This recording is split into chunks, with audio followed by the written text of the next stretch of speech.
Hello, this is Justin Tidwell, coming back to you to talk about the legislative docket for the federal government.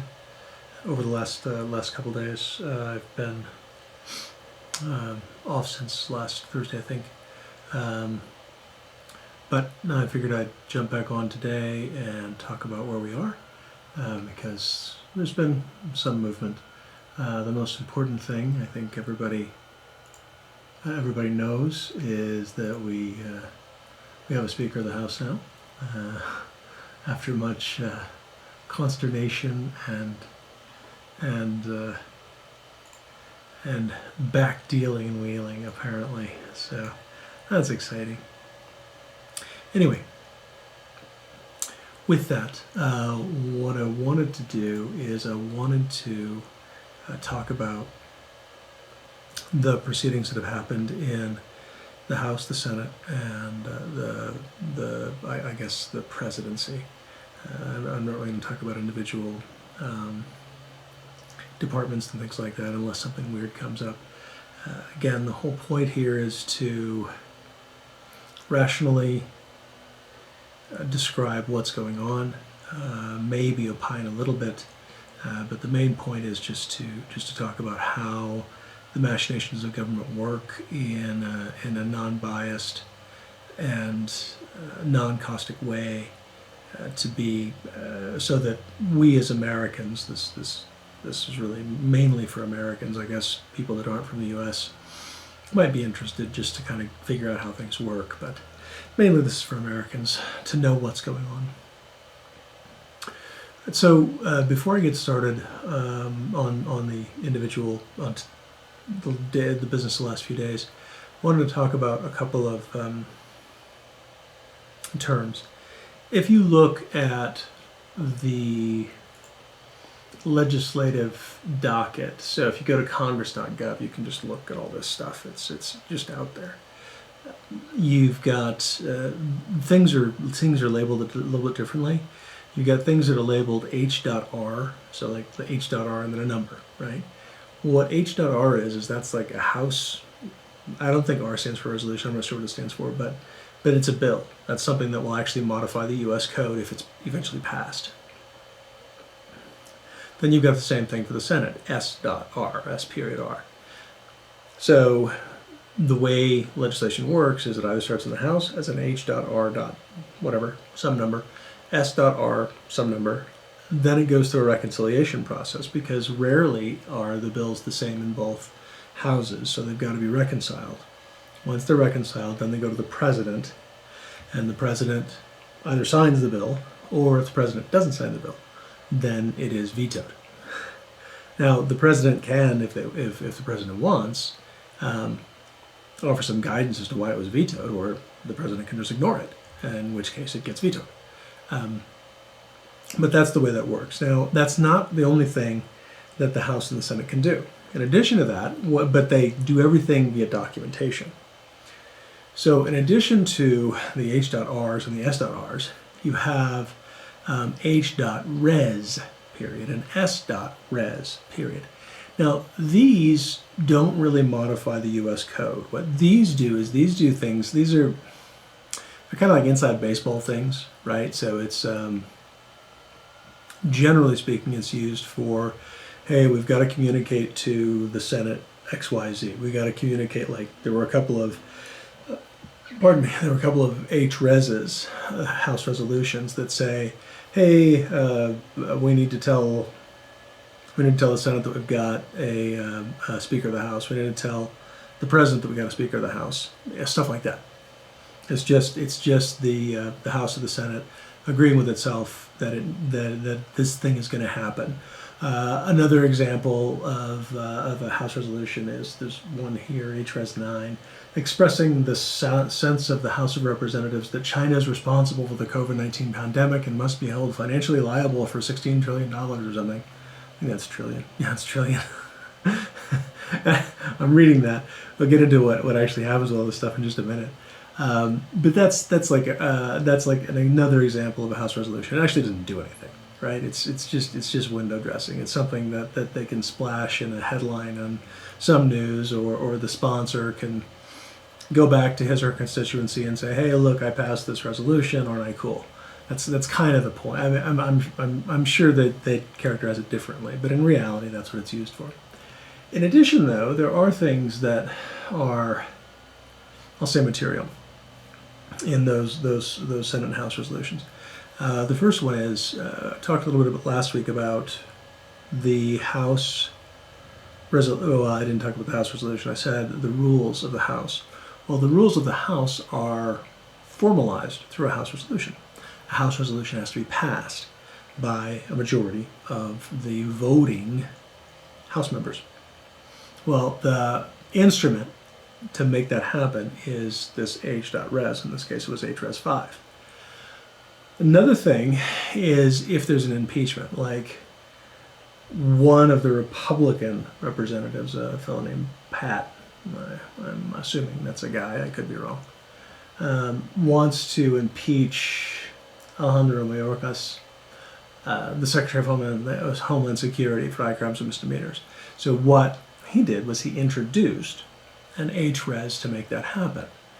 So that's the way all those kind of, when you look at the constitutional things like impeachment and things like that, those are done through resolutions. Okay. Then you've got concurrent resolutions. Generally, a concurrent resolution is H.con.res. And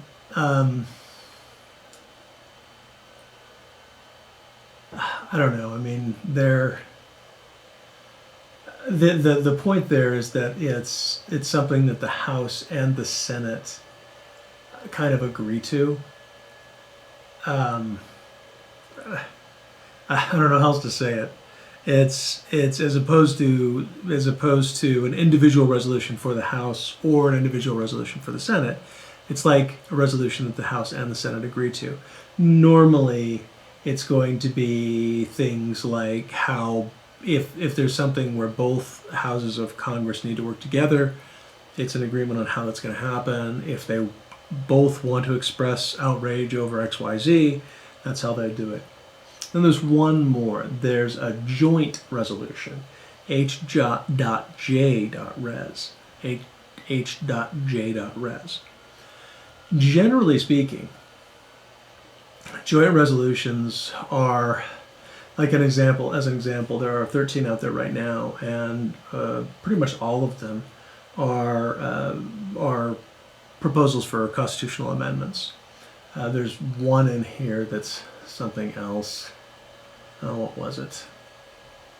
Oh yeah, apparently President Biden issued some sort of declaration of emergency on March 13th, 2020, and this is to close that state of emergency, because apparently Biden hasn't done it. So I guess whoever introduced this joint resolution wants to close the state of emergency or end the state of emergency. But generally speaking, the joint resolutions, at least what I've seen, tend to be for things like constitutional, introducing proposed constitutional amendments, things like that. Okay, so I've just talked about a lot of stuff, and like there are lots of things out there even already. For House bills, H.R. dots, there are now 210, right? They've been in session for a matter of days, and there are 210. For the concurrent resolutions, there are 7.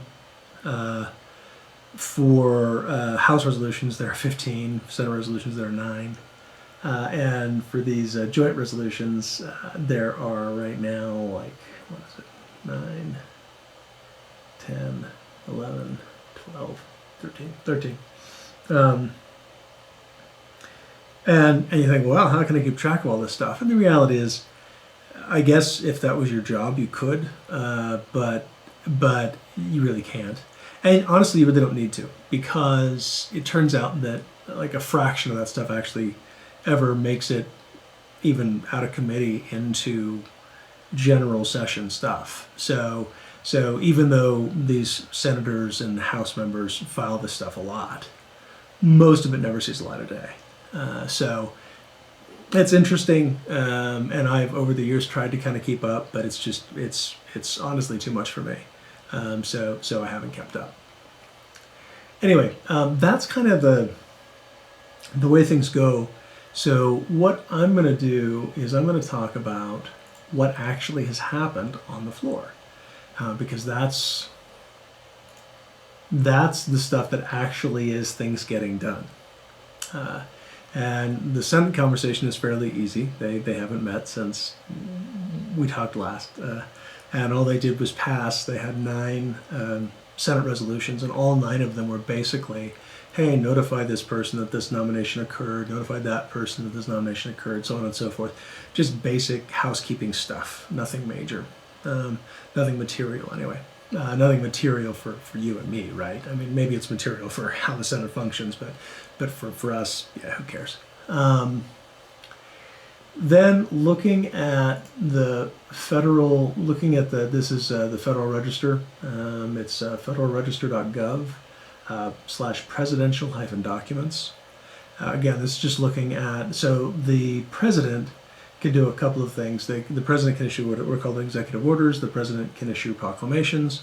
And the president, there are kind of other documents that the president can issue. The ones that are really major are executive orders, telling a branch of the executive, telling a subgroup within the executive branch, like telling the IRS they got to do something, or telling Homeland Security they got to do something, or telling the Department of State they got to do something. Right, an executive order. It's basically, I'm the boss, I'm telling you to do something. Then there are proclamations. Proclamations, again, don't really have, they're basically the president acting on behalf of the United States saying, shame on you, or congratulations, or whoopee-doo, or something like that. And then there are, memorandums and things like that, just different things. None of those have happened since the new year yet. So, there will be, I'm sure, some, but there haven't been any yet. No big deal, but just so you know, there haven't been any yet. And as I said, the Senate really hasn't done anything yet. So let's get to the House. What has the House done? Well, as we know, up until last Friday, they were trying to figure out who was going to be the Speaker of the House. And they finally figured it out. So that's good. Well done them. I'm proud of them for picking a Speaker of the House. It's very exciting.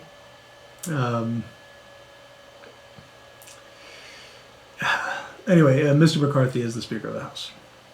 He's from California. And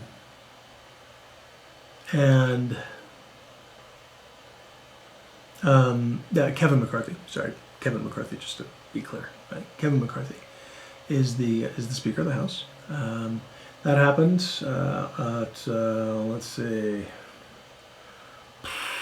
what is it, 11:15 on Friday night. So they had a late night, and then they kept going. They had to do these little resolutions. So I said there were several House resolutions. Well, a lot of them are, like an example of stuff that was passed. HRS 1, electing officers of the House of Representatives. That's just a housekeeping thing. HRS 2, inform the Senate that a quorum of the House has assembled and elected the Speaker and the Clerk. Again, just housekeeping. HRS 3, authorizing the Speaker to appoint a committee to notify the President of the Assembly of the Congress. HRS 4, authorizing the Clerk to inform the President of the election of the Speaker and the Clerk. So that's, again, just housekeeping stuff. So Friday, nothing substantive aside from picking a speaker was actually done. Then we get to Monday. Now Monday was interesting. So the first thing that they did was, again, some housekeeping stuff.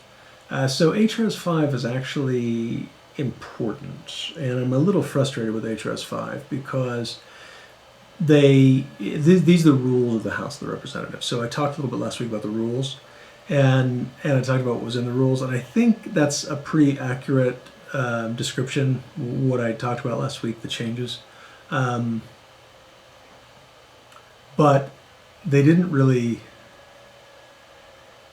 They haven't published the updated ones yet. Apparently there was some deal making, some last minute horse trading on Friday, and some of that horse trading was related to the House rules. So I haven't seen the text that was actually voted on. So I'm a little frustrated about that. But anyway, it was HRES 5 is the House resolution that actually adopts the rules for the House for the 118th Congress, and it finished on Monday, yesterday. Then we've got concurrent resolution 1, and this is regarding consent to assemble outside the seat of government. Again, there's no text. So, given the title regarding consent to assemble outside the seat of government, I'm guessing it's an agreement between the House and the Senate on, when you can work from home, I guess. That's a total guess, though, because, again, I haven't seen the text. When you go to the legislative congress.gov, you actually, what it says when you try to, right now, what it says when you click on that HConres 1 is there's no text. So we don't really know what that one's about yet because they haven't put it in the record. It's a little annoying. Okay. Let's see. Then we get into actually a piece of legislation. And this is funny. Okay, so this is H.R. 23. H.R. 23 to rescind certain balances made available to the IRS, to the Internal Revenue Service. So what this does is this basically pulls back some money that was allocated to the IRS in some last-minute stuff that happened in the last congressional session. And it's the reason it's amusing is because there's no way that this is going to pass the Senate. It may not ever see the light of day in the Senate. They might not even debate it in the Senate. And if by some miracle it passes the Senate, because the Senate is still controlled by Democrats, and this was passed by Republicans to say, hey, we're fiscally responsible, whatever.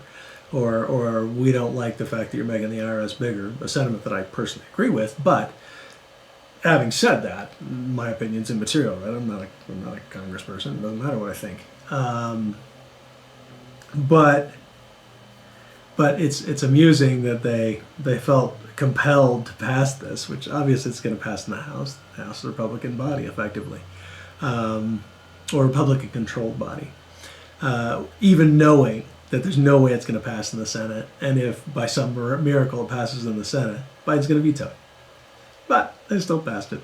Yeah, I guess makes for good press clips or whatever. Good sound bites, I guess. I don't know. Anyway,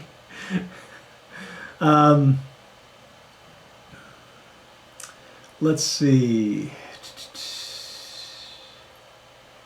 So that's what happened on January 9th, and then yesterday, or today, there were actually a couple of interesting things. There's a resolution to establish, it's HRES 11, establish the Select Committee on Strategic Competition between the United States, strategic competition between the United States and the Chinese Communist Party. Now I find this a little amusing, HRES 11, I find it a little bit amusing because the language, even in the title, the language is kind of silly. It's not the United States it's not competition between the United States and China. It's competition between the United States and the Chinese Communist Party. The implication being, well, we're not in competition with China. Which I don't know why they chose to do that. It seems like silliness and pandering to me, honestly. But, again, I'm not a congressperson. Maybe, some pollster said, hey, you should name it this way because you won't piss as many people off. I don't know. Anyway, when you peel back the layers and you read it, at least the way I read it, it looks like it gives this subcommittee an authority to go out and subpoena people and do research, the point of which is to recommend potentially legislation, but also recommend actions that different bureaucratic bodies could take, maybe the State Department or whatever, to help the United States compete more effectively with China, or maybe not more effectively, maybe that's the wrong word, but more strategically. If we look at what China's doing, China appears to have kind of a long-term strategic vision as to how they want the international landscape to look, and that vision seems to be they seem to have a pretty well thought out plan to make those goals happen, and we seem to be a little bit less forward thinking. So it seems like the intent behind this committee is to hopefully start helping our government have that more forward-thinking view. Maybe, I don't know. Anyway, like I said, just because of the title, it feels like pandering. But maybe something good could come out of it. Who knows? I mean, it's no skin off our backs in terms of cost. It's some designated House members sitting in a meeting and maybe taking a few trips. No big deal, given the fact that we spend so much money on our government anyway. A few extra trips isn't really going to matter, so whatever. Next was, so that was passed. Next was HRES 12, and this one's a little weird. This one's establishing a select subcommittee on the weaponization of the federal government as a select investigative subcommittee of the Committee on the Judiciary. That last bit of you can ignore it. The whole point behind this committee appears to be to look at, there have been a lot of anecdotal stories over the last few years about, I remember anecdotal stories back during the Obama administration, and honestly I remember some during the Trump administration too. The ones that stick in my mind during the Obama administration were ones where people were saying that the IRS was investigating churches, that didn't support Obama and things like that. Again, they're anecdotal stories. So are they true or not? I don't really know. It's I just don't know. The point behind this subcommittee, as it's written in HRES 12, is to seek out places where federal agencies have been used to apply political pressure or have been used as a mechanism of punishing people for not agreeing with a certain point of view, the things like that.